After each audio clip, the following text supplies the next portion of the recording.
say I'm going to do this disclaimer every episode, but if you're new to the channel, this is not Boundary Break, but don't worry, Boundary Break comes out almost every single week, so I promise you, it's going to be worth it. But if you've seen Real Talk episode 1, you'd know that Real Talk is where I just kind of get one-to-one with you guys, 100% real. There's no script, it's just me kind of speaking my mind for a little bit, and it can be about anything, but really it's just going to be about mostly what's going on with me right now. So let's get started right now. The first thing I want to say is I actually have news, which is really cool. Guess what? Nintendo 64 games are on the table. We are going to do Nintendo 64 games, so if you have any ideas for what episodes I should do, let me know. I know you guys have already made a couple suggestions. I'm just going to gauge what ones you want to see the most. I tried out Star Fox 64, and it's a little funky. If we do that episode, it's going to be a really tough one because this game is so strange. So what happens is, when I go to move the camera forward, instead of just the camera moving forward, all of the graphics start to get distorted. Kind of like A Link Between Worlds, where in reality, everything's like leaning forward. That's what's going on with Star Fox 64. So if we do that episode, and trust me, I love Star Fox, so please, if you really want me to do it, I'll put in the effort, but man, it's going to be a tough one. But enough newsy type stuff. Let me give you a little window of what it's like to be a quote-unquote YouTuber. So as my video starts to reach out to more people, I'm starting to realize that a lot of the ways that people view YouTubers, and a lot of people who are YouTubers, are a lot different than I thought they would be.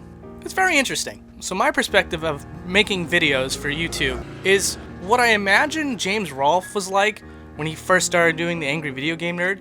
He wasn't making any money off of it. There was no monetization for YouTube at the time. He was just putting out videos because it entertained people. He loved that, and he continued to pursue that, and then the money came after. So when I make stuff for YouTube, that's the thought that I basically have. I have a full-time job, so I don't need the money. I just like to entertain. But I've noticed that when I ever try to share my video on a website or any place, there's an immediate backlash. There seems to be a real disdain for people who are YouTubers. And I kind of had to ask myself, well, what's the big deal? You know, they're just there to entertain. And I've had exchanges with popular YouTubers before, and they seemed like nice people.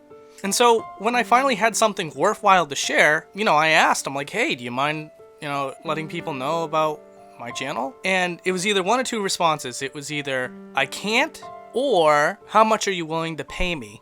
Man, is that a really cruddy feeling. So actually, what's funny is when I've had that conversation, I began to understand the people who don't like YouTubers so much, right?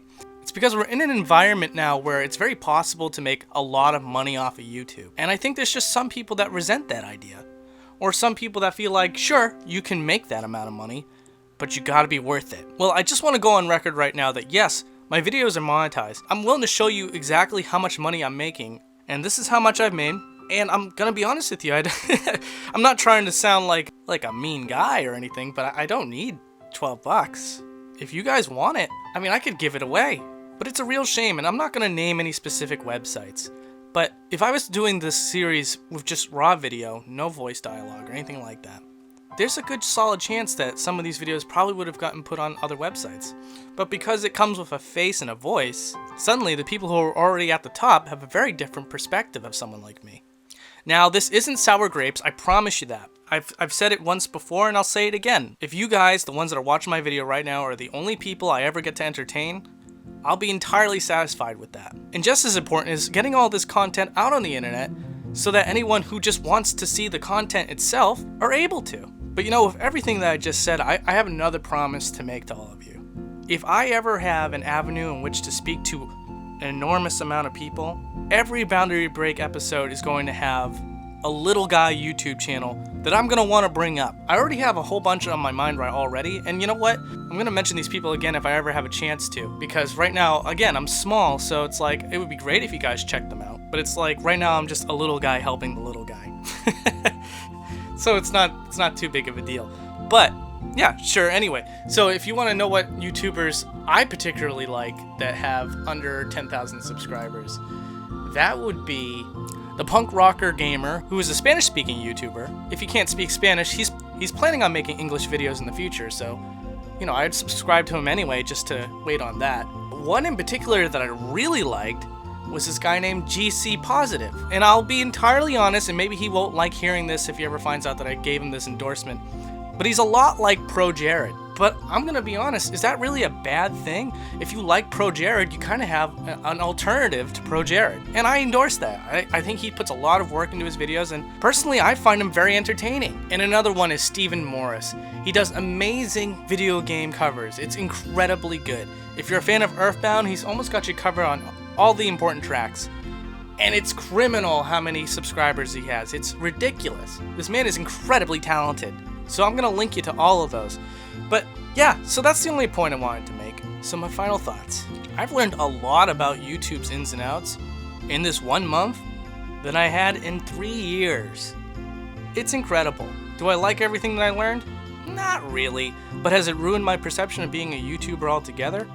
Absolutely not. I could have a terrible day at the office, but I'll come home and I'll read a comment about how someone was so excited to see that a video was posted up, that this is like the highlight of their day. And dude, that swells me with so much happiness, you have no idea. It could turn my day around. And that is all the value that I will ever need to continue putting out YouTube videos. Also, the Gibblegorp thing from the first episode, that was so freaking funny, dude. I didn't even think that you guys were actually going to, first of all, watch the video, but second of all, like, leave so many comments saying Gibblegorp. I was laughing so hard. I had to show them, like, my friends and stuff, and they thought it was so freaking funny. So, thank you for that. I won't do that to you again, but that was really, really cool. Yeah, okay, I'm getting in a laughing fit. Alright, guys. Thank you again so much for listening. Take care.